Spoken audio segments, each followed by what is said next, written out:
NWO Magick, a false pandemic, and a very, very real financial collapse.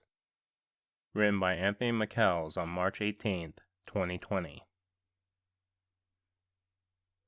Let nobody tell you that the current financial meltdown is about the coronavirus. The collapse began September 27th of last year, when the repo market's interest rate spiked to 10%.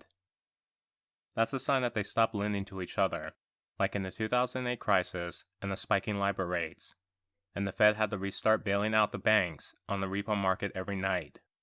They haven't lent to each other since. The Fed has also been monetizing most of the massive Trump deficit. Nobody else is buying treasuries. Meanwhile, there is no pandemic. A handful of oldies are dying of what's looking like a nasty flu. The average age of death in Italy is 81, while it is 79 in Holland. The numbers are minuet. In Holland, we're talking about 40 deaths up till now. Still, the whole country is grinding to a standstill, not because of the virus and sick people, but because of the insane overreaction by the government. Disclaimer: I'm just reporting on the observable facts. In the early days, I was fearing this was the New World Order's big depopulation just as much as the next guy. The pandemic.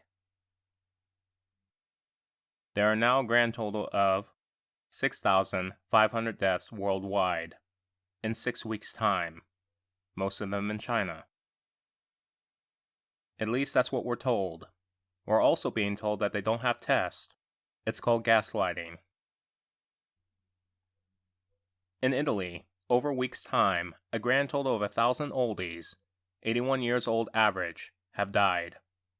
According to the Italian government, by far, most of these people were suffering from serious health issues already, including heart failure, high blood pressure, and all the tribulations old people are prone to.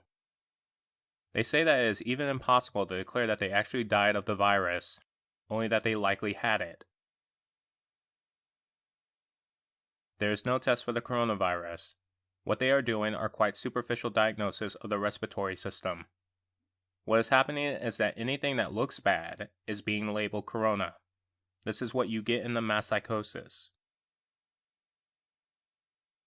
In Holland, there have been under 2,000 cases, according to the RIVM, the Dutch CDC. Their reporting has been really quite succinct and to the point, and the facts really speak for themselves. 1,705 cases, diagnosed in a way described previously. 43 deaths. Average age of a deceased is 79. Life expectancy is 81 years. By far, most suffering from serious additional health issues. A grand total of 314 people have been admitted to ICUs in the entire country. By far, most are now back home. Meanwhile, all restaurants, bars, coffee shops, where the Dutch go to buy their weed, and food takeouts are forced to close. All events have been canceled. Self-employed people and small businesses have seen their work commitments for the coming months just wiped out. Airliners are grounded and can't last even a few weeks without business. All gatherings of 100 people or more are outlawed. Monday night, Mark Rutte, the Dutch Prime Minister, held a televised speech to the people. I felt forced to watch it because the fear was quite real that he would order a total lockdown of the country, including grounding people to their homes with enforcement by the army. Macron has announced such measures in France, while things are the same there as here in Holland. We got lucky though, for now. They're promising/threatening additional measures depending on developments, so we're keeping our fingers crossed. San Francisco is getting closed down too. It would be nice to assume this is just your usual California Bolshevist madness, but much of the United States will probably follow suit in the days ahead. In Spain, which is touted as the biggest hotbed besides Italy, the state is using drones to order people around, just as in Wuhan. People there too are grounded. A few hundred old people have died. Spain is just 47 million people who are not allowed to leave their dwellings. And it's the same picture everywhere. In the state of New York, the first corona death was reported Saturday night, an 82-year-old woman suffering from lung emphysema.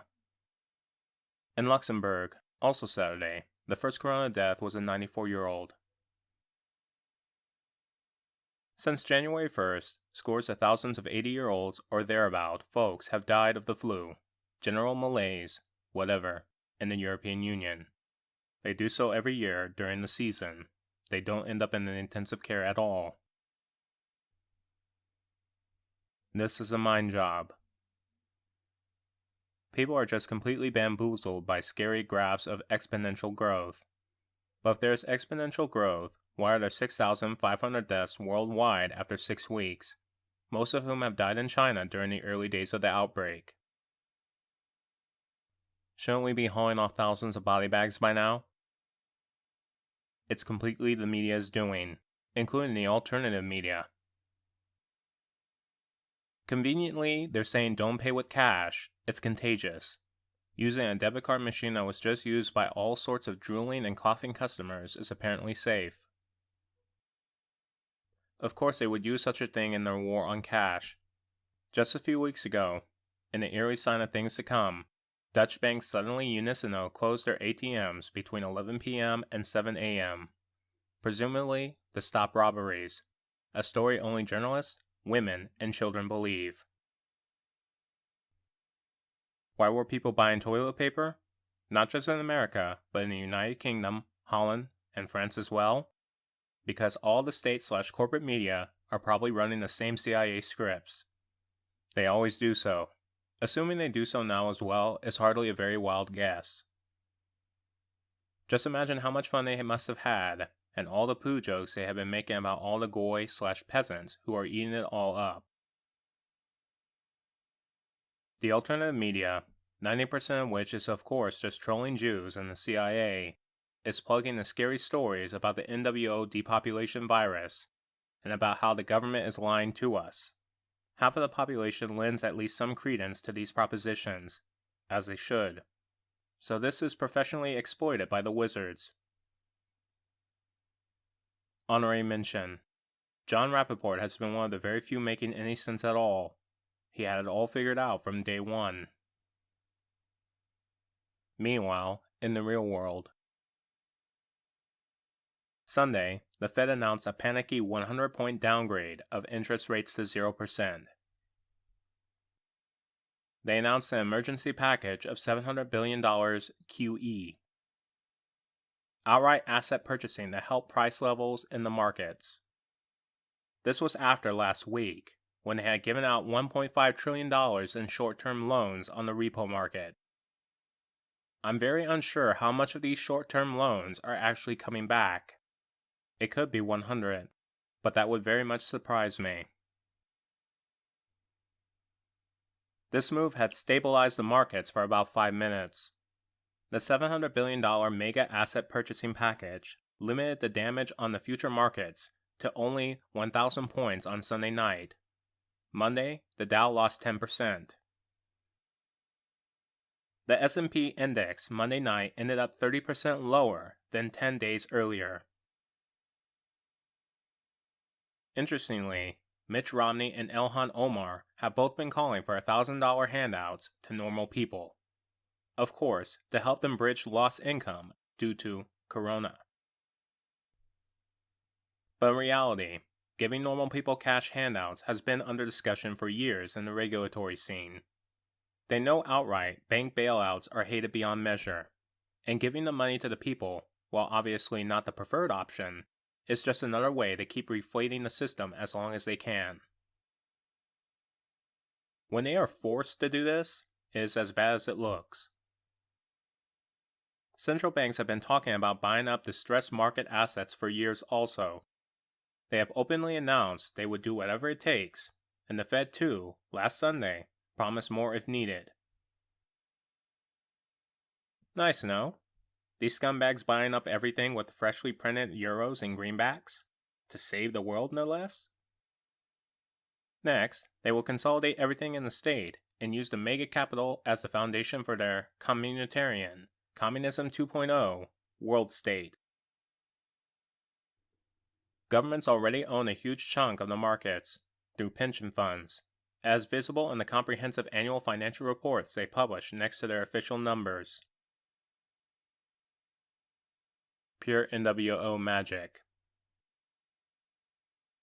A magician does something with his left hand as he signals his audience to look at his right hand. They had been at it since late September. Remember that impeachment?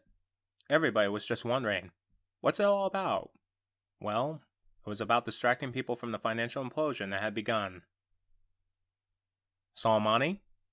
He got blown away on the day that the Federal Reserve reported that they already doled out $6 trillion short-term loans on the repo market. They have been at it ever since, and it would be interesting to know what they have already given out. At this rate, they must be well into the 12-15 trillion territory, which is 2008 all over again. With the Fed doling out $16 trillion in loans to its bankster buddies, $9 trillion of which they admit they cannot account for. 2008 all over again? Well, this is only the beginning. 2008 was just a prelude, a walk in the park. It mostly served to make all major states and central banks use all their ammo. Rates are already at 0%. Government debt everywhere, including the United States, is standing at 100% plus. There's very little they can do this time, other than printing, and printing.